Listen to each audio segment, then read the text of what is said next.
नमस्कार दोस्तों। भारत में लॉकडाउन के दौरान सारी चीज़ें जब बंद थीं तो एक चीज़ हमेशा चालू रही, वो थी गिरफ्तारी। और गिरफ्तारी उन बेकसूर लोगों की जिन्होंने जस्टिस के लिए आवाज़ उठाई, जिन्होंने अधिकारों की मांग की, जिन्होंने अपने राइट्स के लिए सरकार से सिर्फ कुछ सवाल किए। उन लोगों की गिरफ्तारी की मैं बात कर रही हूँ। जी हाँ, आज इलाहाबाद हाई कोर्ट ने डॉक्टर काफिल खान की रिहाई को मंजूरी दे दी है। उन पे जो लगी रासुका थी उसको हटा दिया है। और इलाहाबाद हाई कोर्ट का स्टेटमेंट है कि उन्होंने कोई भी भड़काऊ भाषण नहीं दिया था और जो भी उन पे भड़काऊ भाषण के दौरान झूठा केस और गिरफ्तारी हुई वो सब गलत थी। मतलब सोचिए, इस देश में एक व्यक्ति को गिरफ्तार कर लिया जाता है और 6 महीने, लगभग 6 महीने जेल में रहने के बाद, जिसकी कोई गलती नहीं है, बिना किसी गलती के उसको इस बात की सज़ा दी जाती है कि उसके अंदर मानवता है। या ये समझिए कि सरकार अपनी मनमानी करने पे उतारू हो गई है। जिसका जब जब जी चाहे जिसको गिरफ्तार कर लिया, तब जी चाहे उसको जेल भेज दिया। डॉक्टर काफिल की फैमिली पढ़ी लिखी है। डॉक्टर काफिल खुद एक उच्च वर्ग के डॉक्टर हैं, उसके बावजूद उनको 6 महीने जेल में रहना पड़ा। आप लोग सोचिए कि किसी आम व्यक्ति को जेल में बिना किसी अपराध के ऐसे तमाम लोगों को गिरफ्तार कर लिया जाता है। न जाने ये तो सिर्फ डॉक्टर काफिल को जब 6 महीने स्ट्रगल करना पड़ा, उसके बाद दिल्ली हाई कोर्ट बोलती है, सिर्फ एक छोटी सी लाइन में अपनी बात को ख़त्म कर देती है कि उनके ऊपर रासुका हटा लेते हैं और उनकी कोई गलती नहीं है। सोचिए। और प्रशांत भूषण जैसे व्यक्ति को सिर्फ मात्र 1 रुपये का जुर्माना देकर अपनी जगह हसाई कराते हैं सुप्रीम कोर्ट। ऐसे तमाम आम जनता की बात करें, जिनका कोई आर्थिक आधार नहीं है, जो शिक्षित नहीं है, जो अपने अधिकारों से वंचित है, जो कॉन्स्टिट्यूशन राइट्स को नहीं जानते, उस पे कितना उन लोगों पे कितना जुल्म करती होगी हमारी सरकार। न जाने ऐसे तमाम बेकसूर लोग डॉक्टर काफिल खान की तरह जेल की सलाखों के पीछे हैं।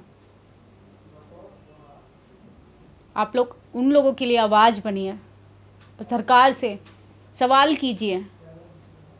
अगर आज आप नहीं बोलेंगे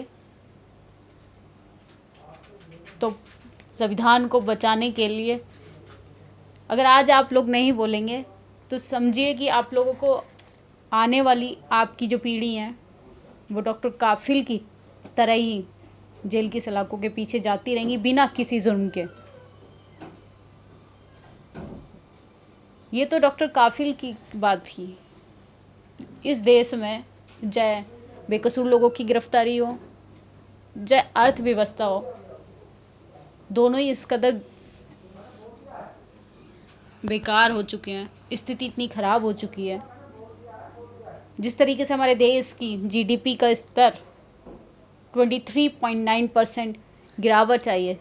भारत में 40 सालों में भारत की जीडीपी का स्तर इतना डाउन हो गया है।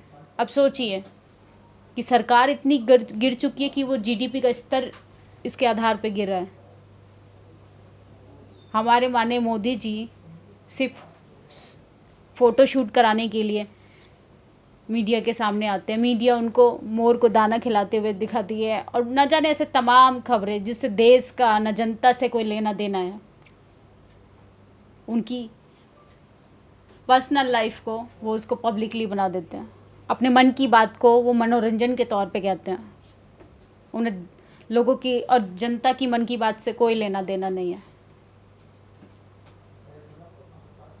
उन्होंने हर चीज़ को प्राइवेट कर दिया और आप लोग सोच रहे हैं कि आरक्षण ख़त्म हो जाएगा तब आप सड़कों पे आओगे। अरे प्राइवेट होना ही हर चीज़ का सीधा सीधा तौर से संविधान ख़त्म होना है। आप लोगों को ये बातें क्यों नहीं समझ आती हैं? अगर आप इस उम्मीद में बैठे हैं कि संविधान को पूरी तरह से ख़त्म कर दिया जाएगा तब आप सड़कों पे आएंगे, तो आप सबसे बड़ी गलतफहमी में। रेलवे प्राइवेट कर दिया, आप आपके बच्चों के इंस्टीट्यूशन प्राइवेट कर दिए, बैंक प्राइवेट कर दिया।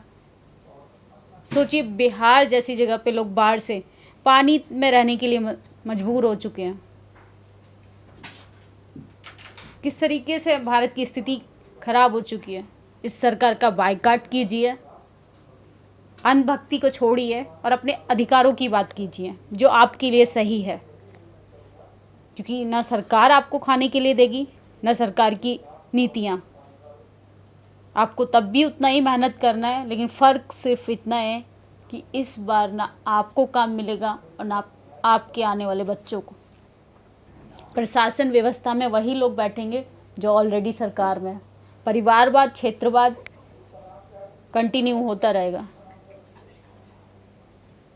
अगर आप लोग चाहते हैं कि आप लोगों के साथ ऐसा ना हो तो प्लीज़ कॉन्स्टिट्यूशन को पढ़िए और अपने लिए आवाज़ उठाइए, सड़कों पे आइए।